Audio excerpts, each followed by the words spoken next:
Hey, we've been watching back our 2021 vlogs. Some of them. We have more than I thought from that time frame, actually, and it's really weird. There's a lot that's really different. I realise watching them back that it's like we've always done very cognitive, clinical kind of processing of information, like just being able to do it in our heads, I guess, in my head, and understand that these things took place, and I guess reach some kind of like acceptance and understanding with them on a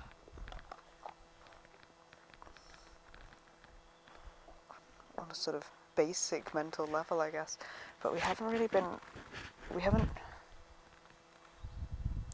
always been processing emotions or emotionally when doing this, which I've become aware of now because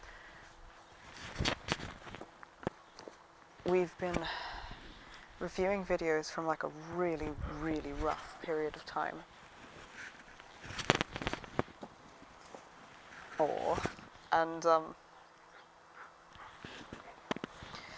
We've reviewed a couple from around that time frame before, or talked about it, or thought about it, obviously. And it's like, it didn't really have much of an impact. It was just like, I didn't notice much of an impact, maybe. Maybe it was more about like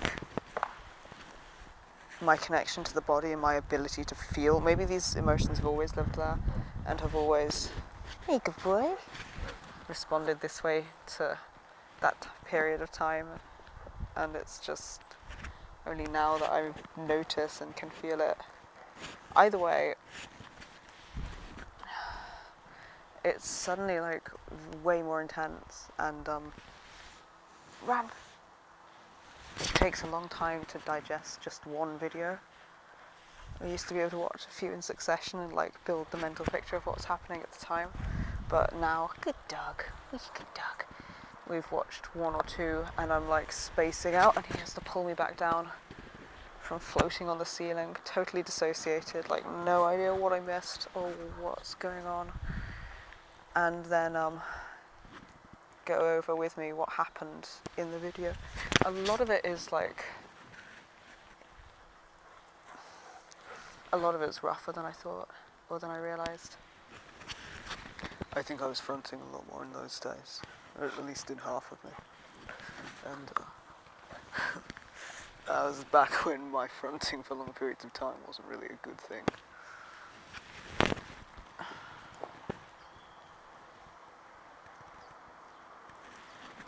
I would never say it hasn't been a good thing. Masochist. You were always protective and helpful and really fucking tanky and could deal with stuff. The behaviours of a persecutor used to cope with extreme stress have a function.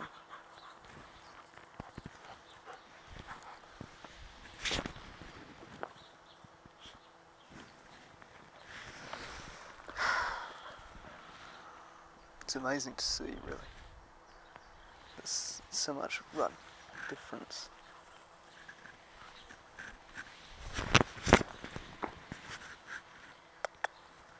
So much changed since then in how we deal with things and what we know is happening.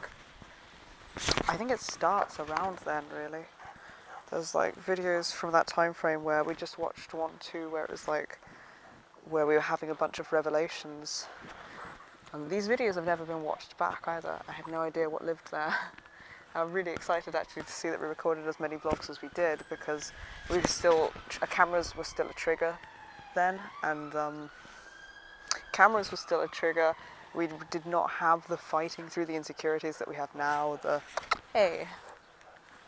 was a lot to make it really hard to film vlogs then. So I'm really amazed at how many we did record. Ooh, you're a good dog. Who's a good dog? Who's such a good, clever boy? Hey. Oh, they look so cute even there. Oh. Do you want to take a break for a bit? And send up some biscuits.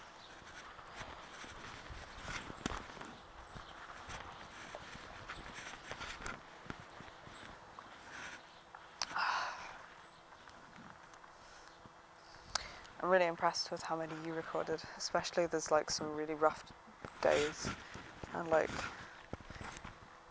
you being in the middle of being re-traumatized or splitting or fusing and you remember to put a camera on. It was the only way we'd started working out what the fuck was going on with us. Journaling, vlogging, watching shit back, having some record of it. I remember it being really hard to keep the cameras running, actually. It added, like, it made things so much harder. Like, whatever the fuck was happening to make me split and fuse, which I think was mostly us coming to a point where we could acknowledge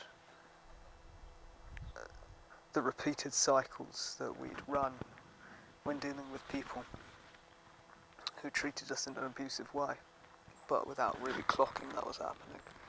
So it was already fucking intense shit. And then I add an extra trigger of having a fucking camera there. So I remember it being really fucking challenging. For every part of me that fought to do it, to keep it on, there are other parts of me as well that did not want the camera on. So really there was a lot of fighting back and forth. There was one video we just watched, one vlog, which is really fucking interesting, because I think my interpretation at the time of what was going on is largely correct, but there's some bits that I think are off. Like,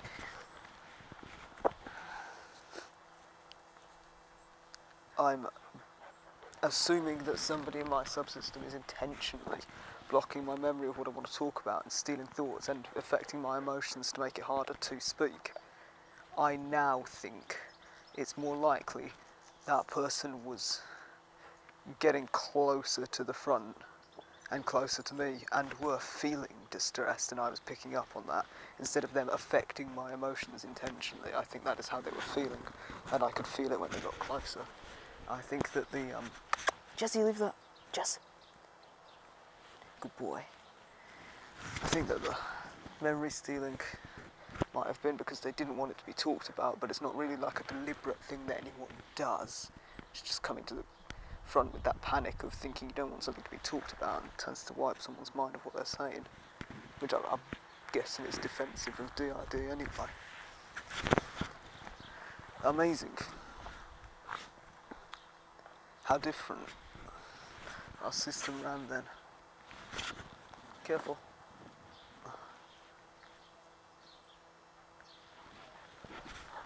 Jess, good dog.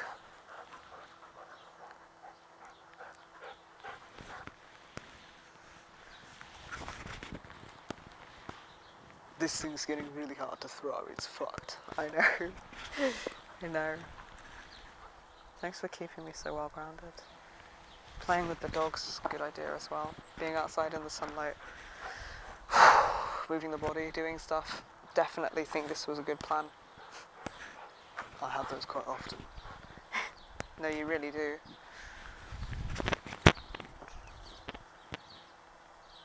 You know it's harder to steal compliments if you are trying to compliment me. You really fuck up the... It's not sassy if we agree. What, you want me to insult you? It's sort of easier to... Sort of easier. No. Well, I mean, you can.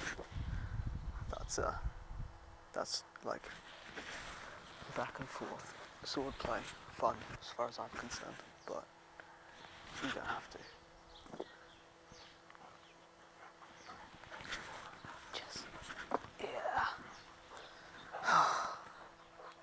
I'm still a bit spaced out. I'm not surprised. You've seen the content matter, the things we're watching, right? Yeah.